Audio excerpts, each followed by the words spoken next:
यहाँ से जो हरक सिंह जी गए उनसे नुकसान नहीं होगा जाने से? देखिए, हमारी पार्टी बहुत कैडर आधारित पार्टी है, कार्यकर्ताओं के आधार पर चलने वाली पार्टी है। और ये पिछली बातें हो गई हैं, नफ़ा नुकसान पीछे चला गया है, अब पार्टी की एक तरफा सरकार आ रही है। और बागी तो हैं कई जगह, कई कॉन्स्टिट्यूंसी में बागी खड़े हैं, उनसे आपकी पार्टी बात करने की भी कोशिश कर रही है, वो नुकसान नहीं पहुंचाएंगे?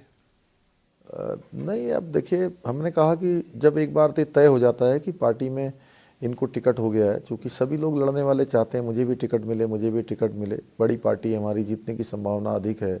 आज विश्व का सबसे बड़ा नेतृत्व तो हमारे पास मोदी जी के रूप में है, विश्व की सबसे बड़ी पार्टी हमारी है, तो ऐसे में ज़्यादा कैंडिडेट होना स्वाभाविक है। लेकिन पार्टी जब अंततः किसी के नाम पर तय कर देती है तो हमारे कार्यकर्ता फिर ये नहीं देखते कि कौन बागी है कौन नहीं है, जिसको सिंबल मिलता है उसके साथ चलते हैं।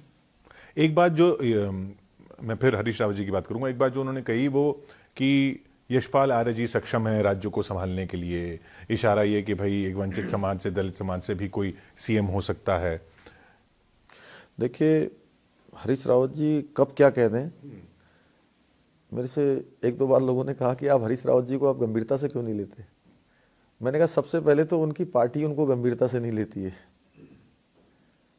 उनकी पार्टी ने ही उनको गंभीरता से लेना बंद कर दिया है। दूसरी बात, उनके बयानों की जो बात है, वो यशपाल आर्या जी के बारे में कहते हैं कि यशपाल जी को देखना चाहता हूँ, इधर आते हैं तो कहते हैं किसी नौजवान को देखना चाहता हूँ, उधर बाबा केदार जाते हैं तो कहते हैं बाबा केदार मुझे ही बना दो मुख्यमंत्री।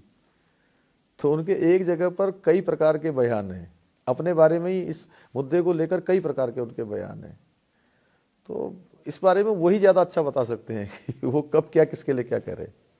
अच्छा, इलाका जहाँ से आप भी चुनाव लड़ रहे हैं, वो पूरा इलाका, उसके पास में वो लखीमपुर खीरी वाला इंसिडेंट भी हुआ, किसानों का गुस्सा बताया जाता था कि उस वक्त बहुत ज़्यादा था। क्या आप मानते हैं कि वो जो कानून वापस हुए उसके बाद वो पूरा शांत हो गया, या उसके लिए कुछ करने की ज़रूरत है? देश हित में माननीय प्रधानमंत्री जी ने वो कानून वापस ले लिया। और मैं खुद उधम सिंह नगर का रहने वाला हूँ, मैं किसान परिवार से हूँ, किसानों का बेटा हूँ, किसानों का भाई हूँ, आज मुख्य सेवक हूँ उत्तराखंड का। तो सारे किसानों को पता है कि मैं उनकी पीड़ा को समझता हूँ, उनके दर्द को समझता हूँ, उनकी समस्याओं को जानता हूँ, तो इसलिए सारे किसान भाई सहयोग करेंगे।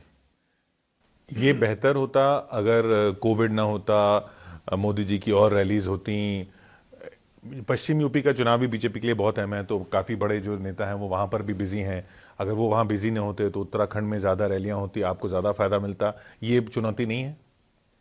देखिए, अब जो देश काल परिस्थिति है, लोगों का जान माल की सुरक्षा बहुत ज़रूरी है और चुनाव भी ज़रूरी है।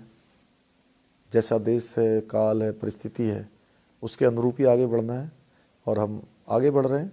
जो चुनाव आयोग के जो दिशा निर्देश हैं उसके आधार पर हम अपनी बैठक कर रहे हैं, इंडोर बैठक कर रहे हैं, डोर टू डोर संपर्क कर रहे हैं।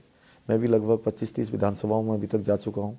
ये जो डोर टू डोर आप जा रहे हैं, हम तस्वीरें भी देख रहे हैं, सबसे अहम बात आपको, या जो ऐसी बात जिससे आप भी अचंभित हैं लोगों से बात करके, वो आपको क्या दिख रही है इस चुनाव में? 4 चुनाव अभी तक संपन्न हुए हैं, ये 5वां चुनाव होने जा रहा है। और इस चुनाव में जो सबसे बड़ी बात दिख रही है वो ये दिख रही है कि जो वर्तमान सरकार है उस सरकार के खिलाफ कोई नहीं है। सारे सरकार लोग कह रहे हैं कि मोदी सरकार होनी चाहिए, लोग साथ में कह रहे हैं कि भाजपा की सरकार होनी चाहिए। तो ये सबसे बड़ी बात दिखाई दे रही है। आप धामी सरकार क्यों नहीं बोलते? मैं पार्टी का एक सामान्य कार्यकर्ता हूँ, मेरी सरकार माने जनता की सरकार। तो आप कह रहे हैं कि जो इतिहास रहा है वो बदल के आप नया इतिहास बनाएंगे? हाँ, निश्चित रूप से। देखिए, मोदी जी के देश के प्रधानमंत्री बनने के बाद सारे इतिहास बदले हैं और उत्तराखंड में भी इतिहास बदलेगा। आसाम में बदला है, हरियाणा में बदला है, उत्तर प्रदेश में बदल रहा है, इस बार फिर बदलेगा, वहाँ दोबारा सरकार बनेगी, उत्तराखंड में भी दोबारा सरकार बनेगी। जो सत्ता विरोधी लहर की बात होती थी बार बार की, उत्तराखंड का वोटर जो है वो हमेशा नाराज रहता है सत्ता से, वो नाराजगी पूरी तरह दूर हो चुकी है, वो पूरा मानस बदल चुका है? नहीं, उत्तराखंड के लोग हमारा भाव जानते हैं। उन्होंने जैसे भक्त का भाव भगवान जानते हैं, वैसे हमारी देवतुल्य जनता हमारा भाव जानती है कि हम राज्य को कहाँ ले जाना चाहते हैं, राज्य के लिए क्या करना चाहते हैं, हमने किस प्रकार से काम किया है। तो उसके आधार पर मैं कह सकता हूँ कि कहीं कोई संशय नहीं है, हम आश्वस्त हैं। वोट अगर चलिए सीट ना जीते, वोट जितने मिलेंगे वो आपके लेंगे, कांग्रेस के लेंगे, सत्ता विरोधी वोट लेंगे, कौन से वोट आम लेंगे? आदमी पार्टी वोट चाहे किसी का कांग्रेस का लेगी, भाजपा का लेगी, अलग बात है। आम आदमी पार्टी सबसे बड़ा नुकसान देश का कर रही है। ये पार्टी सबसे बड़ा नुकसान करने वाली पार्टी, देश का नुकसान करने वाली। किस लिहाज से? जो सर्जिकल स्ट्राइक का ही हिसाब मांगते हो, सेना से ही सबूत मांगने लगे। दिल्ली के दंगों को लोगों ने देखा है। उत्तराखंड की जनता राष्ट्रवादी है, यहाँ पर स्वाभिमानी लोग हैं, देश के साथ चलने वाले लोग हैं, सैनिक बाहुल्य हमारा प्रदेश है। चलिए, क्योंकि चुनाव का व्यस्त समय है और आपको भी निकलना है फिर प्रचार के लिए और अपनी बैठकों के लिए, तो ये 70 का आंकड़ा बहुत सिंपल है इस प्रदेश में, और जीत के लिए जहां 36 का आंकड़ा चाहिए हो और पार्टियों के अंदर अपने 36 के आंकड़े चल रहे हो, आपका आंकड़ा क्या है? आपकी नजर में कितनी सीटें जीत रहे हैं आप? आपने बोल दिया 60 पार। वो देखिए, वो नारा होता है, लोग कहते हैं वो तो नारा ही है। देखिए, अभी आप लोगों के सारे चैनलों पर महापोल, एग्जिट पोल आए थे और मुझसे उन्होंने प्रश्न भी किया कि आप कह रहे हो 60 पार, लेकिन ये तो कोई 46 बता रहा है, कोई 47 बता रहा है, कोई 42 बता रहा है, कोई 50 भी बता रहा है, 48-50। मैंने कहा अभी चुनाव में जब जिस दिन महापोल आया था तब से चुनाव के ठीक 25 दिन बचे हुए थे। मैंने कहा ये 25 दिन पहले का महापोल है आपका, हो सकता है आपने ये 2-4-5 दिन पहले कर लिया हुआ है, 1 महीने पहले का। जिस दिन मैं बना था मैंने शपथ ली थी, लोग कहते थे 15 सीटें आएंगी, 1 महीने बाद कहने लगे 25 हो गई हैं, 4 महीने बाद कहने लगे 35 से 40 पर आप लोग पहुंच रहे हैं। मैंने कहा अब आकर जब ये 5 महीने का कालखंड पूरा हो रहा है तो कह रहे हैं 45 से 50, 40 से 50। मैंने कहा 60 से एक भी कम नहीं होगा।